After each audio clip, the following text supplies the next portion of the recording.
আসসালামু আলাইকুম প্রিয় দর্শক, আশা করি আপনারা সবাই ভালো আছেন আল্লাহর রহমতে। বাংলাদেশের আবহাওয়া অধিদপ্তর থেকে এই মুহূর্তে পাওয়া সবচেয়ে বড় খবর, ঘূর্ণিঝড় জাওয়াদ এর প্রভাবে বাংলাদেশে বাড়ল সতর্ক সংকেত। এমনটা জানাচ্ছে বাংলাদেশের আবহাওয়া অধিদপ্তর। কোন কোন জেলায় ঘূর্ণিঝড় জাওয়াদের প্রভাবে ঝড় বৃষ্টি হবে, কখন থেকে শুরু হবে, আরো কতদিন চলবে এই ঝড় বৃষ্টি, কি জানালো আবহাওয়া অধিদপ্তর থেকে জানিয়ে দেব সম্পূর্ণ বিস্তারিত ভিডিওতে সঙ্গে থাকুন।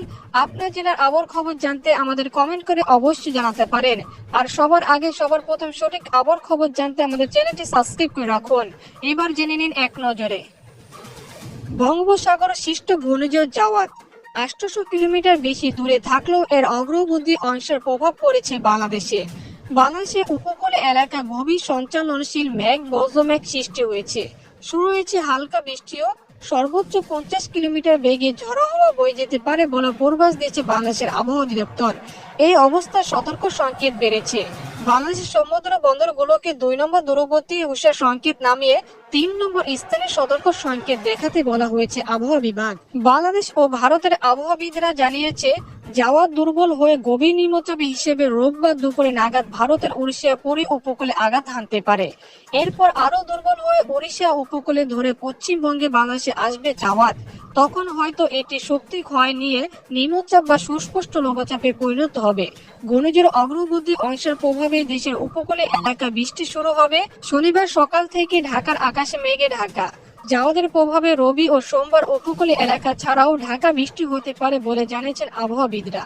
বাংলাদেশের আবহাওয়া অধিদপ্তরের বিশেষ বিজ্ঞপ্তিতে জানিয়েছে, পশ্চিম মধ্য বঙ্গোপসাগর ও তৎসংলগ্ন এলাকায় অবস্থানগত ঘূর্ণিঝড় জাওয়াদ আরো উত্তর দিকে অগ্রসর হয়ে একই এলাকায় অবস্থান করছে।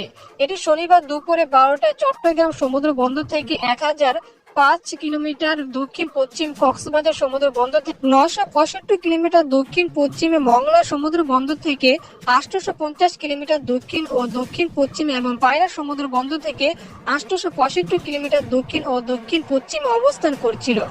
এটি আরো উত্তর দিকে অগ্রসর হতে পারে। ঘূর্ণিঝড় কেন্দ্রের 54 কিলোমিটার মধ্যে বাতাসের একটানা সর্বোচ্চ গতিবেগ ঘন্টায় 62 কিলোমিটার, যা দমকা বা ঝড়ো হাওয়া 88 কিলোমিটার পর্যন্ত বাড়ছে। ঘূর্ণিঝড় কেন্দ্রের কাছে সাগর খুবই উত্তাল বলে বিশেষ বিজ্ঞপ্তিতে জানানো হয়েছে। এতে আরো বলা হয়, ঘূর্ণিঝড়টি অগ্রবর্তী অংশের প্রভাবে উত্তর বঙ্গোপসাগর ও বাংলাদেশের উপকূল এলাকায় গভীর সঞ্চালনশীল মেঘ সৃষ্টি হচ্ছে এবং উত্তর বঙ্গোপসাগর ও বাংলাদেশের উপকূলীয় এলাকায় ঘন্টায় 40 থেকে 50 কিলোমিটার বেগে অস্থায়ী ধমকা বা ঝড়ো হাওয়া বৃষ্টি বা বজ্রবৃষ্টি হতে পারে। চট্টগ্রাম, কক্সবাজার, মংলা ও পায়রা সমুদ্র বন্দরগুলোকে 2 নম্বর দূরবর্তী হুঁশিয়ার সংকেত নামিয়ে পরবর্তীতে 3 নম্বর স্থানীয় সতর্ক সংকেত দেখাতে বলা হয়েছে আবহাওয়া অধিদপ্তর। এছাড়া উত্তর বঙ্গোপসাগর ও গভীর সাগরে অবস্থানগত মাছ ধরার নৌকা ও ট্রলারকে উপকূলের কাছাকাছি থেকে সাবধানে চলাচল করতে বলা হয়েছে। তাদের গভীর সাগর বিচরণ না করার জন্য বলা হয়েছে আবহাওয়া বিশেষ বিজ্ঞপ্তিতে। তো এই ছিল বাংলাদেশের খুবই গুরুত্বপূর্ণ আবহাওয়ার খবর। তো এরকম লেটেস্ট আবহাওয়ার খবর জানতে আমাদের চ্যানেলটি সাবস্ক্রাইব করে রাখুন।